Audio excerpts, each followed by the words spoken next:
everyone, welcome to another round of book talk. Today we are going to have a book talk with KABIR Bedi sir on this book. I'm sure you'll have read it, and if not, then let me tell you that this is a book that you're really going to enjoy reading. Well, I had gifted a lot of my friends this book on Friendship Day and they all enjoyed reading. And also you can check my review later on this. Do you also know that you can get signed copies by him which are available on Amazon? So you can gift your friends and you can buy one for yourself. A signed copy by KABIR Bedi sir is available on Amazon. So what are you doing? Not now. After all this chit chat, once we're done with our book talks with him, you can go ahead and buy your copies. Right now sir is right here and we are all excited to know all about this book and a lot more.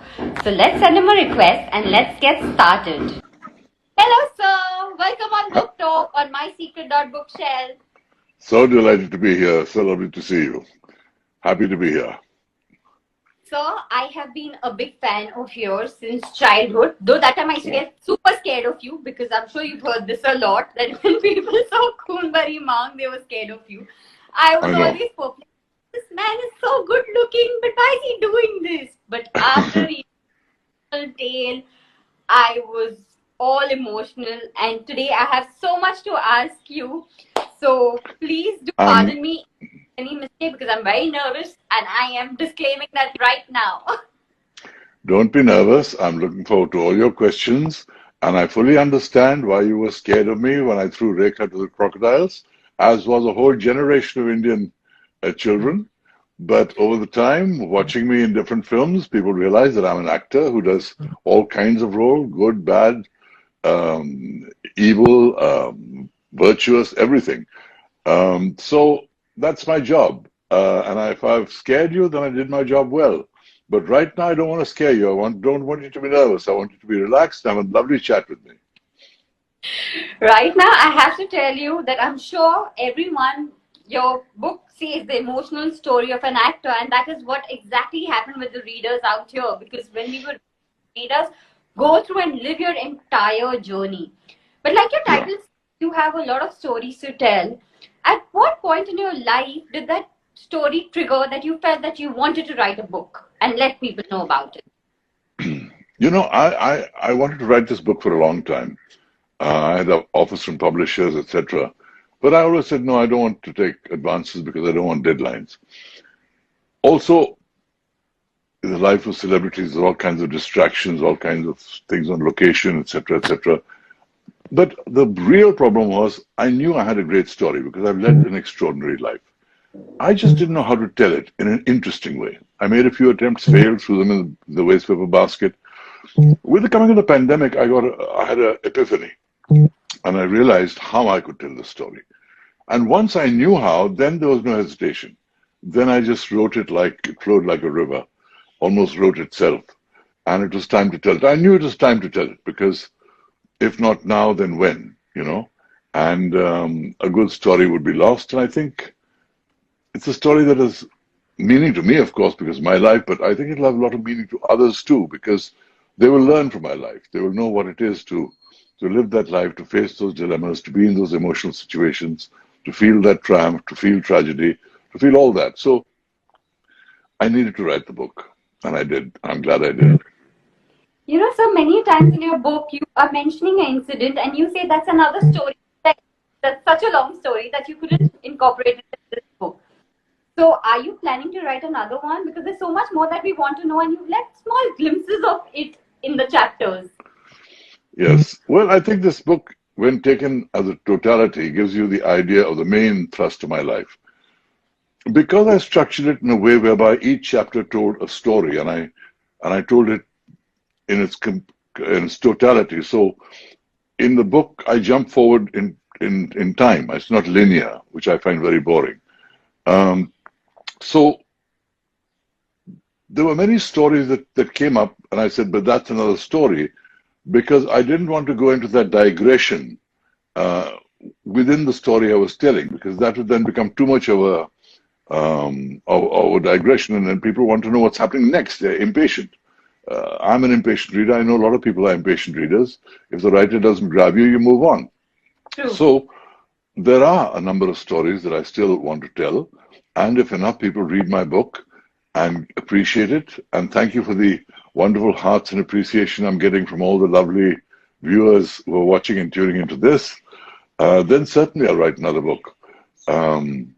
Whether it's more stories or more what, I don't know, but there's lots of stories in me to tell. And I certainly will do that. And I thank you for the appreciation of hearts that spring on the screen when I say this. I value that a lot. It means a lot to me. Story saying that we are having a book talk with you. We had so many hearts flowing in that people were counting days for this book talk today. So I'm sure Thank you for that. Many more stories from you. You will have more stories from me for sure. But read the one I've written right now, the stories I've written right now. Let me know what you think. Post your reviews on Amazon if you like. Let me get the feedback, and then I will know how to shape my next book and the stories that are contained within me.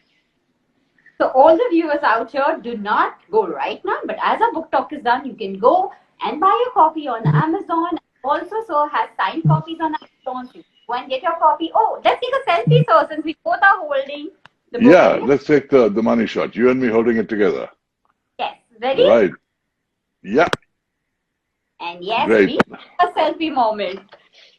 So people, you can go get your copy. Please do put in reviews on Goodreads, on Amazon. Tag MySecret.Bookshelf or tag Westline, tag Sir, and tell us how you liked it, what you loved most about the book, because that's all we want to know.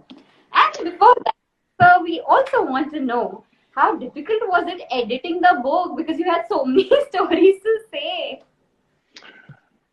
You know, actually, truth be told, I didn't have a lot of difficulty editing the book because I was clear as to which stories I wanted to say. And it just flowed. Then when I reviewed it, I got my first draft in 6 months of frenzied writing, rising at 5 in the morning and writing like a madman, stopping for breakfast, writing like a madman, stopping for lunch. And I put everything else in the evening, you know, social media, emails, messages, etc.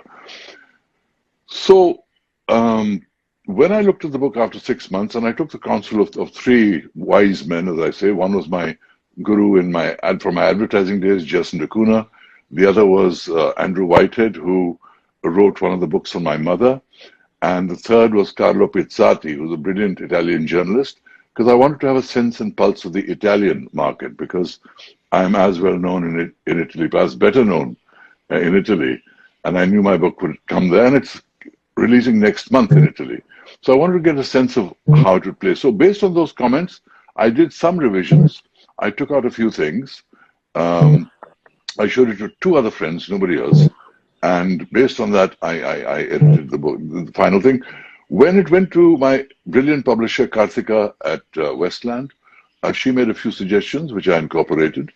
But really, there was very little editing to do because I'd done it almost continuously in my mind as I was writing it. So a lot of people here are saying that Antara is saying love reading your book. Aman is saying hi. There is Dexter who saw you in movies when he was loved watching you on the screen. Archana is saying you do need to write another one. You are one of the most understanding and humble people I've ever met. Neil is sending thumbs up, and lots of hearts are anyways coming your way. And also the entire team of Secret.Bookshelf said that they loved the book completely, and it was such an honest account of our hard work. So something they told me, they please see that you do put in our regards and love, and I was like, yes, I have to tell Sir this. Also, I see. There's a message saying Cha Kabir from Kanya Man Forever, and Kanya Man is the actor who is playing Sandokan in the next incarnation of Sandokan that's being made right now. So this is people that love him. And thank you for your ciao. And people from Germany asking if the German book is coming out. I'm sure it'll come out, but first the Italian book will come out, and then slowly it'll spread across the world. But I really would be grateful if a group like My Secret Bookshelf would read my book, because they're obviously book lovers, people who care about books, who read it. And I'll say one thing. It's your responsibility to start reading my book. It's my responsibility to keep you reading my book. That's how I've written it. It's going to hold you. And if it doesn't hold you, I've failed. But I think once you start, it'll be hard to stop. That I totally second, because the moment I started the book, there was like I was having a varied of emotions. Sometimes I was smiling, sometimes I was laughing, sometimes I was crying. The only thing that I didn't do was keeping the book down. It was unstoppable. Thank you for that. Much appreciated. Yeah, a lot of people say it moved them to tears at places. And it moved me to tears at places because I had to go back and relive a lot of very painful experiences too. But wasn't easy to write about my life because I had to go back into areas that I thought I'd made my peace with. And I had to reawaken that whole thing, go back into it, share those moments, reawaken all those feelings. But it was part of my journey, so I had to share it. And that's why people say it's such an honest book, because I've told things that people normally conceal. You know, what happens in a relationship?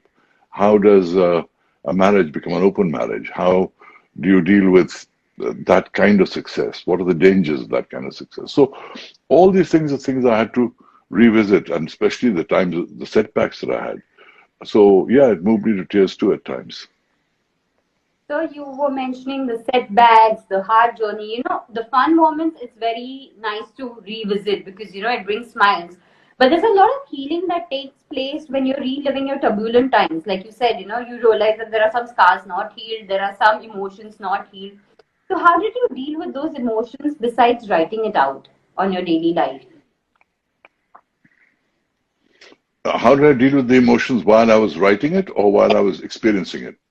While you were Why? experiencing, you dealt a lot and you told us in the book, but when you Yeah, were reading right now to write the book, it was yeah, again like actually being there, transported in that time. So yeah, how did you yeah, yeah. do it? Well, like I said, it wasn't easy. It wasn't easy, and I certainly uh, had to sort of take hold of myself and say it's all right. It's happened. It's past. You've made your peace with it. There's been closure, and yet I must tell it as honestly as it needs to be told, because these are it's the story of being human. The story of the wonder, ecstasy of success, and the wrenching tragedy and of setbacks and losses and loves. So it's not easy to write all that, but it was very important for me to write it for two reasons. One is it became a kind of catharsis, which is obvious. The other thing was that it also was like a revelation. I was able to look at my younger self with more compassion, with more forgiveness, with more understanding, as I could look at the other people in my life. And because I was very honest about my own frailties and failings, um, I was able to talk about others frankly too. So it became a very fulfilling journey in the end, a very fulfilling journey. When I finally had the manuscript in my hand and I said, I've done it, I've completed it, it was like winning the Oscar. It's like something I wanted to do for decades probably, and I finally did it.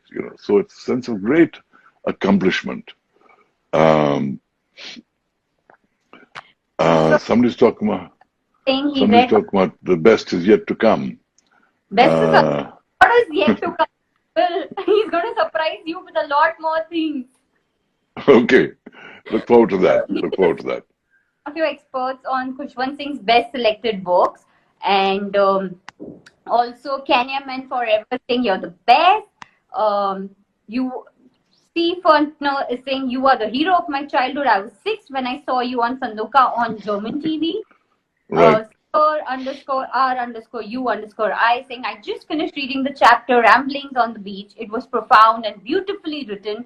It's right up there with the best of literature. Kudos to you, sir. And there is a lot more comments. And the entire book club watch an episode of Sandoka on YouTube after reading your book. Okay. Yeah. And Yeah. there If are you just want to see an episode, see the second or third episode, because the first one starts off a bit slowly to establish the scene and all that. So if you just want to see one episode, because there's 6 episodes of 1 hour each, see the second or third episode. Those are the most dramatic, and then of course the climax. But I leave it to people to decide what they want to see. It's part of my legacy. It's part of what made me a household name in Europe. And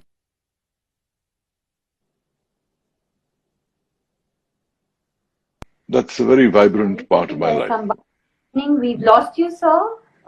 There's some buffering happening. The next, I think, yeah, we have you back. Okay, We can you hear me lost now? legacy, and then we lost you. Okay. I hope you can hear me now. Yes, sir. Okay, great. Let's carry on then.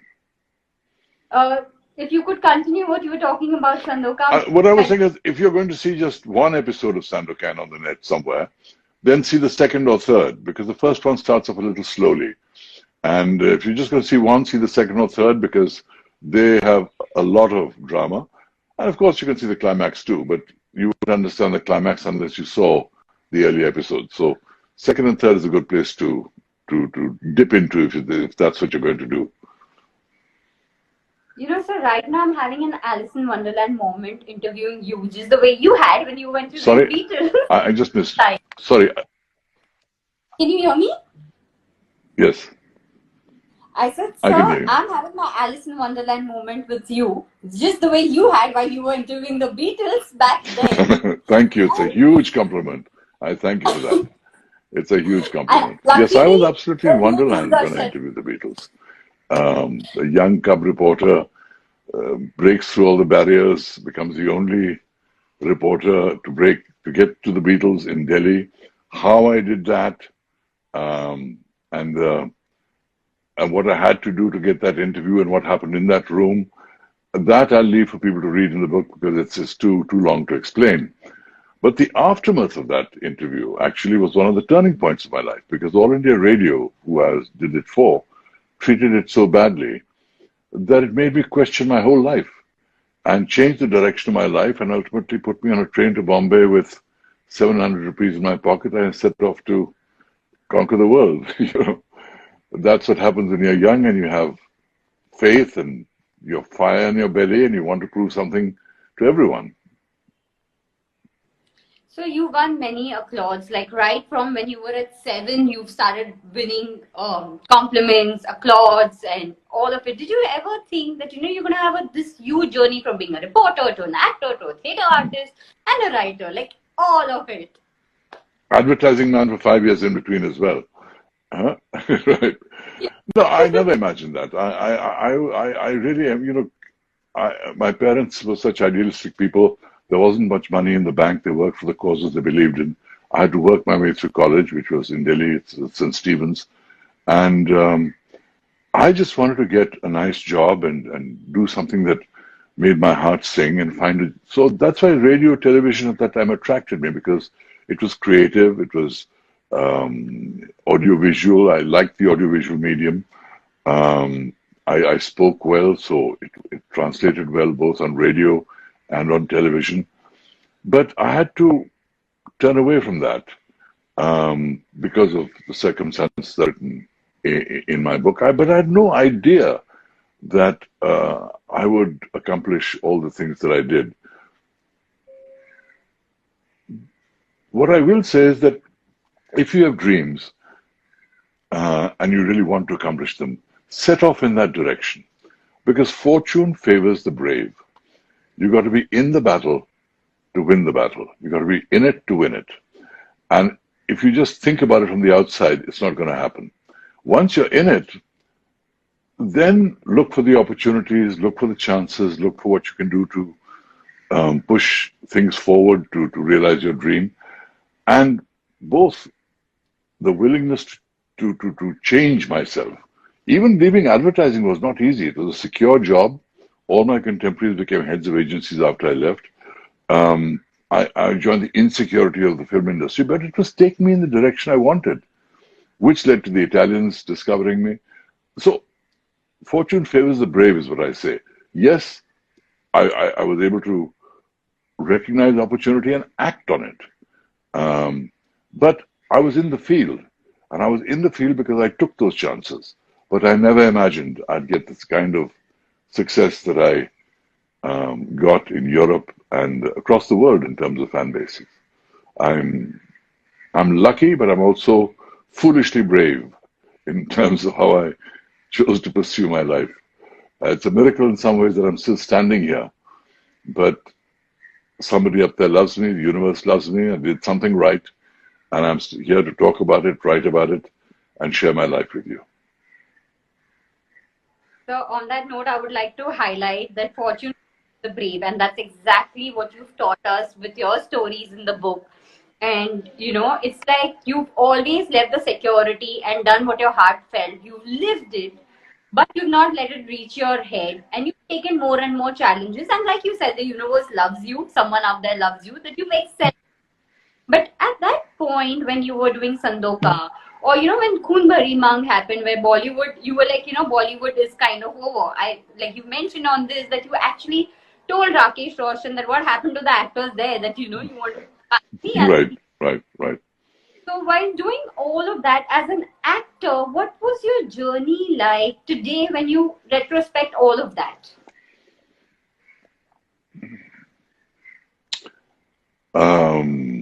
Lots of very interesting and intelligent questions you're throwing my way. I'm going to compliment you for those. Thank you. It was, let me say, to start with, a very unexpected journey, because I really set out, as I've said in my book, to become a filmmaker. And when the Bollywood opportunity came my way because of a play I did with Girish Karnad's play, Tughlaq, I thought, well, get into the industry, then think about directing. At least you be in the field. So I got into the industry, and then I realized that, and acting was always a hobby, so I enjoyed what I did, but I realized I had a problem with Bollywood, and that is, I didn't like singing and dancing. I love watching it. Nobody does it better in the world. I absolutely adore song and dance on the screen. I don't do it. I'm not a dancer, and I didn't feel comfortable doing it.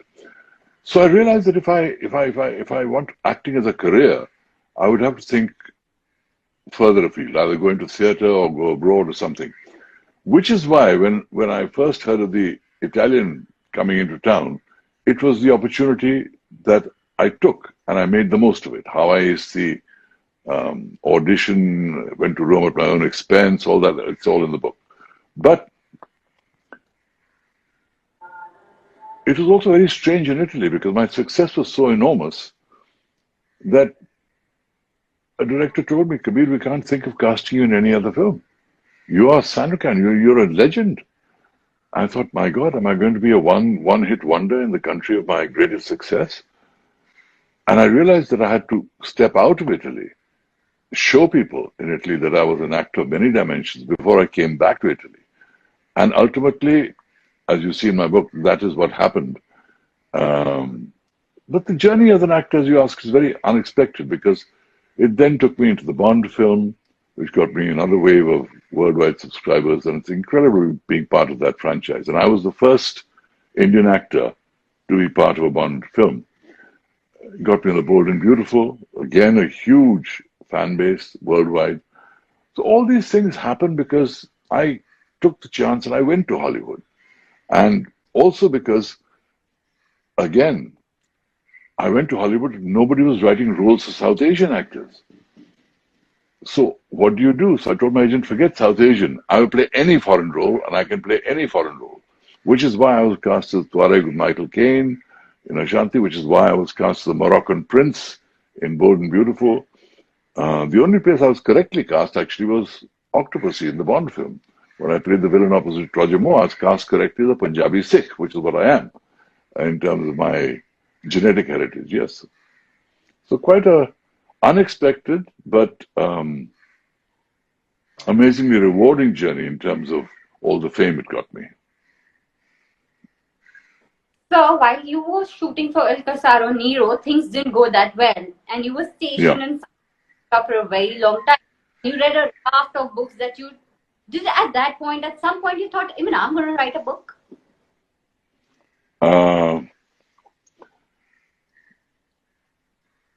Not actively, but the fact is, because my mother wrote beautifully, as you'll see in the letters that I've extracted and put in the book. My father was a great thinker and speaker, as you'll see also in the book. So I always had this love for the language. And then in my advertising days, I was trained as a copywriter. So I understood the value and meaning and economy of words. I always thought I would write a book, but I wasn't sure what it was. As things happened in the flow of my life and the turbulence of my life and the ups and downs that I've catalogued, it just turned out that way that I didn't actually sit down to write a book till right now. And it is the best book I could write is the story of my life. And that's how I wrote. You know, the difference between fiction and non-fiction is in fiction you know too much, you know too little. And in non-fiction you know too much. I know everything about my life. I can write a 1,000-page book. In fiction you have to create the characters, create the motivations, create the background stories, create the characters, their idiosyncrasies, etc. Here it's all there, but there's too much. So the trick is bringing that book down to a manageable size. If I wrote a 1,000-page book, you wouldn't be reading it. 300 pages is good, and that's what I aimed for, and finally wrote it. And I'm glad I wrote the book, because it's given me a huge sense of satisfaction, and the reviews have just blown me away. So how often do you check the reviews of the book? I see every review that comes out. And I have not seen one bad review. There are some reviews that are really enthusiastic about it, some reviews that appreciate it, but nobody that's dissed me on this so far. I'm sure, given the fact that there are always people and always opinions, somebody somewhere will not like what I've written. But I'm glad it hasn't happened so far, at least at the level of critics. And firstly, I was surprised that people actually got so much of my book, got a sense of what I was writing about. But equally, if there's something I feel they missed, then that's something I have to learn from and add to my next book and my next writing. I'm learning the ropes of this business. I knew the film business. I knew film festivals. I knew film locations. I knew film functions.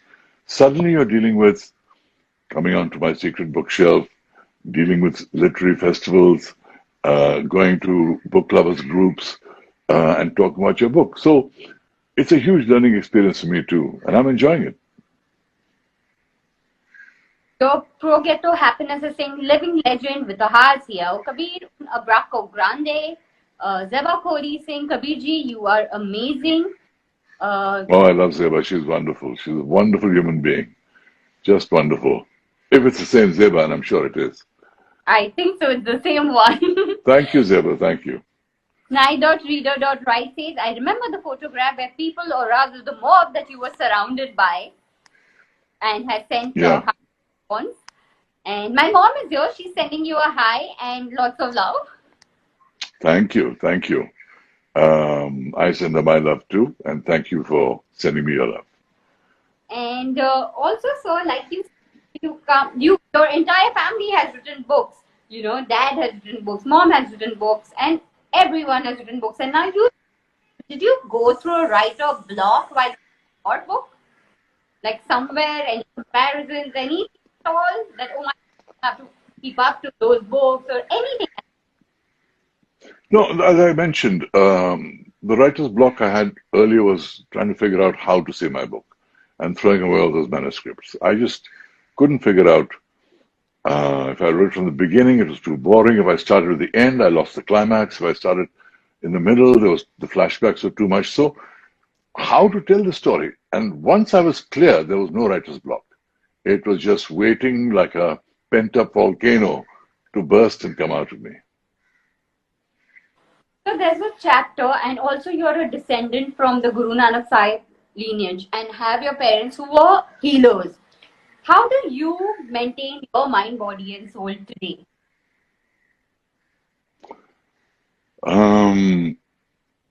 Well, I must firstly thank my parents for the body they gave me. I can't invent that. They're the ones that gave it to me. So in the same way you should thank your parents for the wonderful body and look that they gave you, I thank my parents for the wonderful body and look they gave me. It has helped me greatly in my career. It has helped me fulfill many things that I wanted to fulfill. In terms of my father's lineage, he comes, as you mentioned, is a descendant of Guru Nanak. My mother was a Buddhist, not only Buddhist, she became the highest ranked Buddhist nun in the world. So there's that Buddhist lineage as well, plus my own curiosity. And I spent a whole chapter talking about Yes. my search for what is the truth and beliefs. So that inquiry, that desire to know what is the truth, because all religions give us wonderful codes to live by, humane codes, human codes, but they're saying very different things. Somebody's saying there's rebirth, somebody says there's no rebirth, somebody says there's a soul, somebody says there's no soul, somebody says heaven and hell, somebody says no, somebody says one God, there's many gods. So what is the truth in all this? And my search took me to many gurus, to many streams of thought. And I've written about the conclusions I've reached at the end of my journey so far, because I can refine that belief, that those conclusions with time. But these are truths that resonate for me. I don't expect them to resonate for everybody. I'm not saying I have the universal truth. I'm only telling you what feels good to me in terms of my belief system, in honestly searching for what is the truth of our existence and what are the truths that govern us in terms of the universe around us, the spiritual dimension around us. That sustains my mind and soul, to answer your question. So body, mind, and soul was your question. That's what I've answered. So you have seen extreme highs and lows through your journey. And you know what I learned was that irrespective of whatever, you never left your discipline when it came to your work. Like you never mixed. Sorry, I lost you there. I lost the audio. I can't hear you. I can hear you now. Can you hear me? I lost you in Yeah. between. Now I can hear you. You Please have repeat your question. you have seen extreme highs and lows, and in this entire thing also you never lost your discipline when it came to your work, and there's a lot of learning from the book. But in this chat, would you like to give us any advice to this our generation that we should follow? I hesitate to give advice because every life is so unique. But I will say one thing, that we can deal with triumph very easily. Anyone can deal with triumph. Suddenly you have to win crowds, you have to hug people, you have to sign autographs, you have to be nice to people, you have to be on television. That's in a sense, the easy part, because the world is chasing you and you're doing the best you can in there. The hard part is dealing with really major reverses. Even in my case, after my success. And really, when you face that situation, whether it was early in my life, like with All India Radio, or later in my life with financial disasters caused by bad investments, you have to remind yourself of the person that you are. You have to remind yourself that even though everything looks dark and black, like somebody who's lost a job, I mean, think of what he's feeling. Think of what people who've lost loved ones feel. When you go through that terrible experience of loss and mourning, and you feel it's the end of the world, just remember that there are other doors to open in front of you. And there are possibilities that you're not seeing right now because of your grief. And there is a time to feel bad for yourself. You must allow that. There is a time for mourning. There is a time that's necessary. But beyond that, you have to start thinking, how can I lift myself out of this? Which is, in essence, what I did when I had my reverses later in America, and went on to get the highest award from the Italians for my work in Europe. So, if you go back to your strengths, and when I say strengths, it's not just strength of character or strength of will. There is also a creative dimension to you. There's also a spiritual dimension to you. And I urge everyone, no matter what your profession, never lose touch with your creative self, because repressed creativity creates disease. My father believed that, and he was a great philosopher and practitioner of healing. Never lose touch with your spiritual self, because that nourishes all other parts of you. There is a reason why religion is so important to people, because whether it's a temple, whether it's a mosque, whether it's a church, it gives you a space in which you touch that spiritual part of yourself. it gives you that sense of belonging to a community that believes the same. It gives you many deep satisfactions. And those satisfactions are the satisfactions that ultimately nourish all other parts of you. Your creative self, your ambitious self, your hardworking self, everything. There's got to be some nourishment for all that, and some what's the word for it? Some source for all that, because it doesn't just come from nowhere. It's all energy, and the kind of energy that comes into you depends on your creative self and your spiritual self. Thank you, sir, for your lovely time for this book talk. But before we end our book talk session, we want to have a quick round of just some fun questions and answer in one word. Are you okay with that? That makes me very nervous. That makes me very nervous. But carry on. Okay, sir, don't worry. Very simple questions. Which is your favorite series that you've read? Sorry? Favorite book series that you've read? I've been fascinated by Amish Tripathi's series. It's just been so wonderful to see a writer go so beautifully into Indian mythical tales and historical tales. And he's done a few, and really it's wonderful to read this, because there is a reason why these things, why the Mahabharata and the Ramayana become epic, because they become part of our subconscious. They're part of our subconscious understanding of the world. There was a writer called Joseph Conrad who wrote a brilliant book called Hero of a Thousand Faces. And the thesis of Joseph Conrad is that every society has heroes, and there are many commonalities between all the heroes of all the societies. And he's outlined them in his brilliant seminal work, Hero of a Thousand Faces. So when you look at the heroes of the Mahabharata and the Ramayana, or the heroes of Amish Tripathi, you realize the commonality of heroes and what makes these people heroes for entire communities, entire nations, entire people, and the value of that. It's very nourishing to read, very interesting to read. What's your favorite genre to read?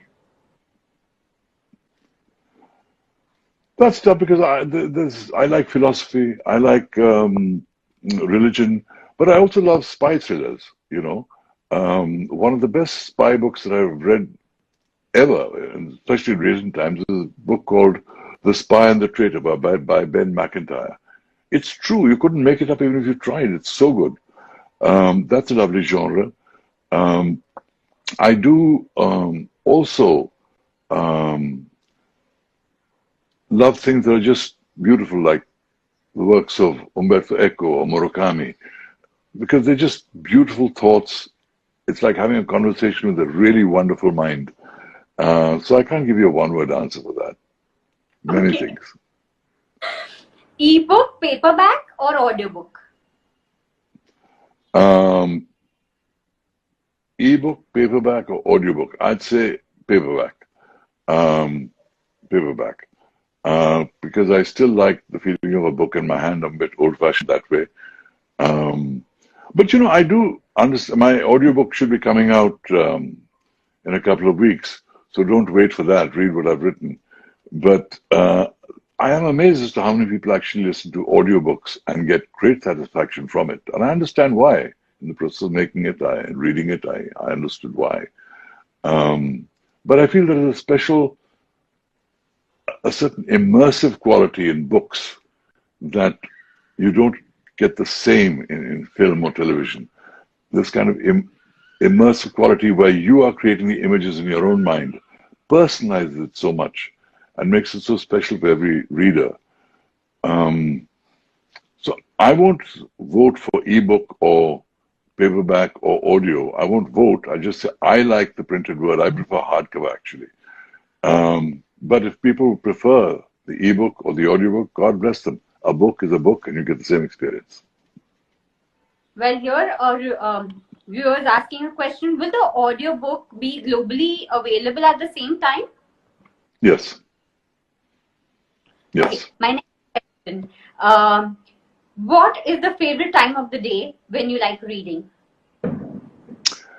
Reading, I prefer in the evenings, um, because that's the time that the pressures of the day are off me. Writing and creative stuff I like in the early mornings. Middle of the day, I deal with all the other stuff of life. Evenings, I either watch television or watch shows or watch movies or read. That's a beautiful time for me to read. Favorite snack that you like to binge on while reading? Favorite snack I like to binge on while reading. I'm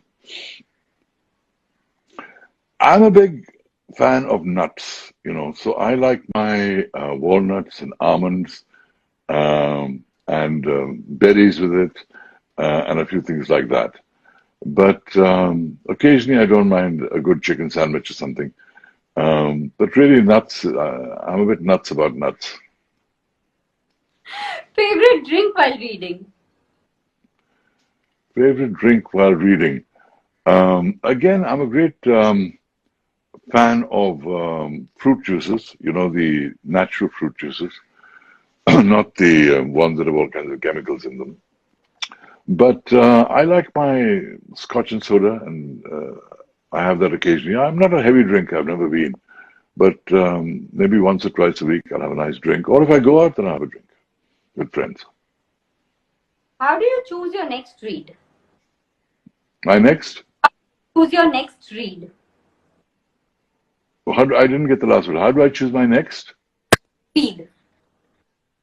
Sorry, I How do missed you that choose again. your next book to read? That this is going to be my next book that I'm going to read. Right. Well, I'm a person that sort of keeps my antenna out because I read newspapers and I read magazines.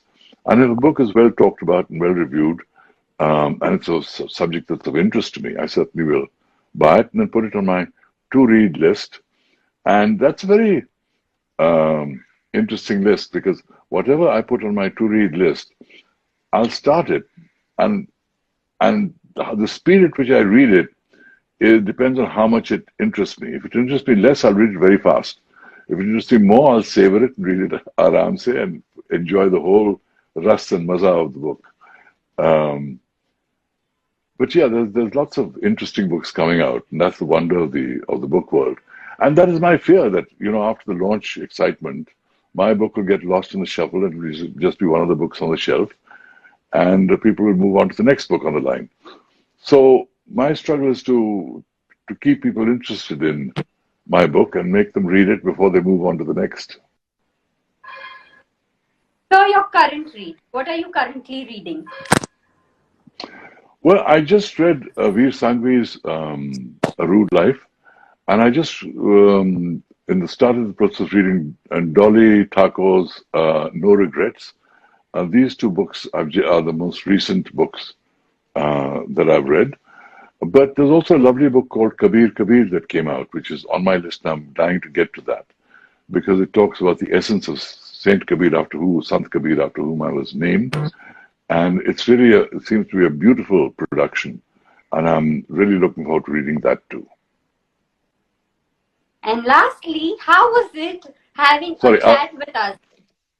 And my last question to you, how was it having a book talk with my secret bookshelf?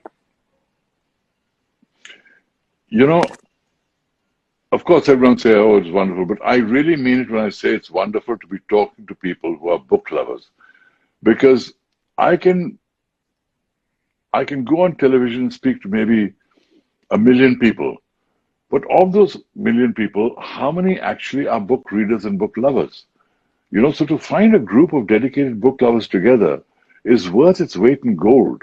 And I really am making this effort and taking this time and sharing myself as honestly as I can, because you and your club are the kinds of people that I want to talk, the kinds of people that I want to reach out to, because you are my true audience. And therefore, it gives me really, from my heart, the greatest pleasure to speak to you and all members of my secret bookshelf and all the wonderful people who are tuning in from around the world to this show. I thank them all for it, because they've taken a lot of time and trouble to watch me and you talking, and I thank them for it too. Thank you, sir, for your time, and looking forward for the audiobook. And people, please do go ahead now and buy your copies if you haven't yet. You can also buy signed copies by sir online. And also, if you have missed our chat, this chat is going to be on the IGTV, so you can watch it again. You can tag your friends to watch it. And thank you for your time, and wish you a very Thank happy. you so much. You've asked me so many wonderful questions. You're very good at what you do, and I compliment you for that. And thank you for inviting me onto my secret bookshelf. All the best. All my blessings. Bye.